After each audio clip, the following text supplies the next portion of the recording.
Hello बच्चों, engineers gateway के YouTube platform पर मैं ललित आठी आपका स्वागत करता हूं। और जैसा कि आप जानते हैं, सेकंड सेमेस्टर की जो लड़ाई है आप लोगों की कल से स्टार्ट हो रही है और पहला पेपर आपका 7 जुलाई यानी कि कल को इंजीनियरिंग मैथमेटिक्स सेकंड का है। तो इंजीनियर्स गेटवे की तरफ से आप सभी को आपके मैथमेटिक्स सेकंड के एग्जाम के लिए बहुत बहुत शुभकामनाएं, बहुत बहुत विशेष आपके साथ हमारी विशेष हमेशा रहेंगी। वहीं पर मैं कुछ इंपॉर्टेंट चीजें आपको बताना चाहता हूं जो आपको विशेष ध्यान रखना है एग्जाम हॉल में। आप जैसे ही एग्जाम हॉल में जाएंगे तो आपको आपकी नोटबुक जिसमें आपको अपने आंसर्स लिखने हैं वो प्रोवाइड कराई जाएगी। उसमें आपको एंट्रीज बहुत अच्छे से ध्यान से फिल करनी है। आप फर्स्ट सेमेस्टर के एग्जाम दे चुके हैं तो आपको एंट्रीज के बारे में बहुत अच्छे से चीजें पता होंगी, वहां पर आपको कोई भी मिस्टेक नहीं करनी है। उसके बाद जैसे ही आपको क्वेश्चन पेपर मिलता है तो सबसे पहले आप 5 से 10 मिनट अपने क्वेश्चन पेपर को एनालाइज करने में जरूर लगाएंगे। यही एक स्टेप बाय स्टेप अच्छे पेपर को अटेम्प्ट करने का तरीका होता है।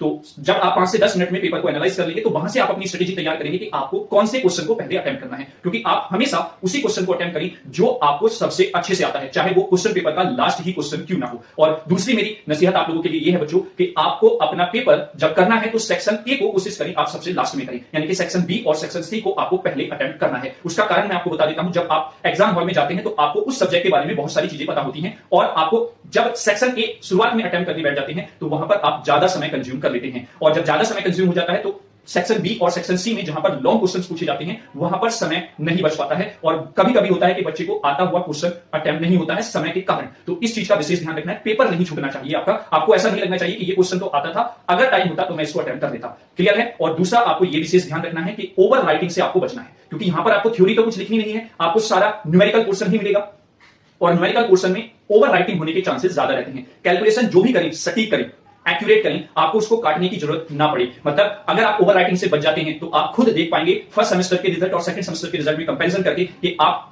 कितना अच्छा मार्क्स अचीव करते हैं। जब किसी बच्चे की नोटबुक में ओवर राइटिंग नहीं होती है तो उसका एग्जामिनर पे बहुत अच्छा इंपैक्ट पड़ता है बच्चों, और इसका बेनिफिट आपको देखने को मिलता है जब आपका रिजल्ट आता है। तो दो चीजों का विशेष ध्यान आपको रखना है, सबसे पहले आप लोगों को टाइम का मैनेज करके चलना है और दूसरा ओवर राइटिंग से बचना है। यही इंपॉर्टेंट इंफॉर्मेशन मुझे आपको एग्जाम से पहले देनी थी और मुझे उम्मीद है कि आप लोग बेहतर करके आएंगे, पॉजिटिव इंटेंट के साथ एग्जाम हॉल में जाएंगे। किसी भी तरीके का आपके अंदर डर नहीं होना चाहिए। पहले सेमेस्टर का रिजल्ट कैसा आया है कोई प्रॉब्लम नहीं है, पहले सेमेस्टर में इंजीनियरिंग मैथ फर्स्ट में कैसी आपकी परफॉर्मेंस थी उसका कोई लेना देना नहीं है आपके इंजीनियरिंग मैथमेटिक्स सेकंड के पेपर से। इस चीज को आप बिल्कुल दिमाग से निकाल के एग्जाम हॉल में जाएंगे पॉजिटिव इंटेंट के साथ। जिस क्वेश्चन को भी अटेम्प्ट करें पॉजिटिव इंटेंट के साथ अटेम्प्ट करें। कोई भी क्वेश्चन अगर आपको लग रहा है कि हाँ ये कहीं पर हम मिस कर रहे हैं और नहीं हो पा रहा है तो आप उस क्वेश्चन को वहीं पर स्टॉप कर दीजिए, नेक्स्ट क्वेश्चन पर पहुंच जाइए, टाइम वेस्ट ना करें।